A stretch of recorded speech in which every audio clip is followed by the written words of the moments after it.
Hello, dear students. How are you all? I hope you are all doing very good. हम लोग आज पढ़ने वाले हैं क्लास 6 का फर्स्ट चैप्टर साइंस वाला, जिसमें हम फूड के बारे में पढ़ेंगे। तो हम जो फूड के बारे में पढ़ने वाले हैं उसके बारे में मैं आपको पहले थोड़ा सा एक्सप्लेन कर देती हूँ कि हम इसमें फ़ूड तो हम लोग खाते ही हैं, बचपन से हम लोग खाना खाते हैं, लेकिन कितनी तरह का फ़ूड होता है। वो फ़ूड जो हमारे सामने खाने के लिए हमारी मम्मा रखती है, तो वो हम फूड कहाँ से आता है, बेसिकली कैसे आता है, कैसे बनता है, उसके अंदर क्या क्या चीज़ें डाली जाती हैं, ये सब चीज़ें हम आज पढ़ने वाले हैं अपने चैप्टर के अंदर।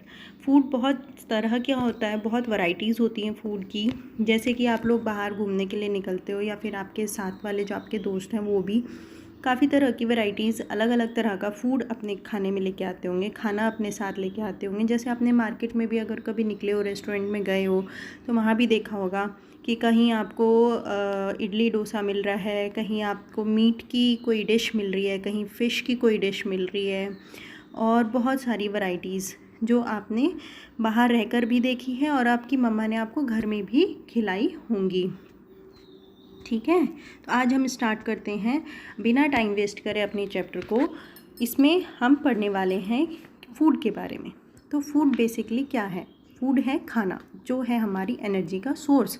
बिना खाने के हम लोग बिल्कुल डल फील करते हैं, हमें लगता ही नहीं है कि हमारे अंदर कोई एनर्जी है, हम कोई काम कर नहीं पाते हैं। तो चलो बच्चों, ये बताओ आज आप लोगों ने क्या क्या खाना खाया है, आपके दोस्तों ने क्या क्या खाना खाया है। आपको कैसे पता चलेगा आपके दोस्तों ने क्या क्या खाना खाया है?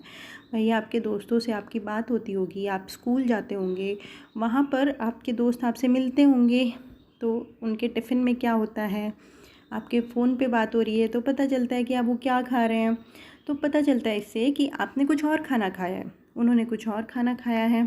तो फिर इस और दो सब ने अलग अलग टाइम पे अलग अलग खाना खाया। जैसे सुबह में किसी ने कुछ और खाया है, दोपहर में कुछ और खाया है, शाम को कुछ और खाया है। तो ये जो चीज़ें हम अलग अलग खा रहे हैं अलग अलग टाइम पे, ये किस तरह खा पा रहे हैं, क्योंकि हमारे पास बहुत सारी वैरायटीज़ हैं खाने के लिए, इसलिए खा पा रहे हैं। अपने इंडिया की ही बात कर लेते हैं। जैसे कि हमारे इंडिया में बहुत सारी स्टेट्स हैं, बहुत सारी स्टेट्स में अलग अलग तरह के फेस्टिवल्स होते हैं, ऐसे ही उनके अलग अलग अपने अपने डिशेज़ भी होती हैं। जैसे कि गुजरात में ढोकला खाया जाता है, पंजाब में मक्की की रोटी और सरसों का साग खाया जाता है, तमिलनाडु में पोंगल बनता है, महाराष्ट्र में मिसल पाव होता है, बिहार में लिट्टी चोखा बनता है, और बहुत सारी अलग अलग स्टेट्स में अलग अलग तरह के डिशेज़ बनते हैं। अब ये जो डिशेज़ बन तो सब जगह रहे हैं, बना तो सब लोग रहे हैं, लेकिन बनाने के लिए इनके पास रॉ मटेरियल यानी कि कच्चा पदार्थ, जो कच्चा माल है वो आ कहाँ से रहा है। और कच्चा माल हम यहाँ किस चीज़ को कहेंगे, रॉ मटेरियल हम किस चीज़ को कहेंगे?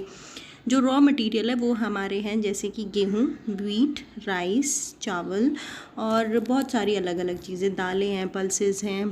ठीक है, ये सब चीज़ें हमारे रॉ मटेरियल्स है, स्पाइसेस हैं, सॉल्ट्स हैं। अब ये रॉ मटेरियल्स आते कहाँ से हैं बेसिकली? अब बेसिकली हम ये वर्ड क्यों यूज़ कर रहे हैं? क्योंकि हमें अपने जो फूड है, हमारा खाना है, उसका बेस जानना है। इम्पॉर्टेंट तो वही है ना कि आ कहाँ से रहा है। हम खा तो रहे हैं, लेकिन आ कहाँ से रहा है? आ रहा है ये सब बेसिकली प्लांट से। प्लांट प्रोडक्ट्स हैं और एनिमल प्रोडक्ट्स हैं जो हमारा खाना है, जिसमें कि हमारा एक प्लांट बहुत ही इम्पॉर्टेंट रोल प्ले करता है। एग्ज़ाम्पल के लिए अगर हम ढोकला को ही ले लेते हैं, चलो, तो ढोकला में हमारा बेसिक इंग्रेडिएंट है बेसन।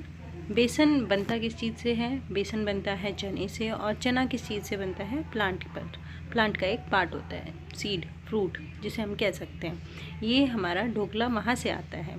अगर चना ही नहीं मिलेगा हमें, तो हम बेसन का ढोकला बनाएंगे कैसे? ये एक इम्पॉर्टेंट चीज़ हो गई। ठीक है, तो ये जो हम इसके अंदर डाल रहे हैं, जैसे ढोकले में भी काफ़ी चीज़ें डलती हैं, दही, बेसन, और भी 2-3 चीज़ें डलती हैं। ये होते हैं इनके इंग्रेडिएंट्स।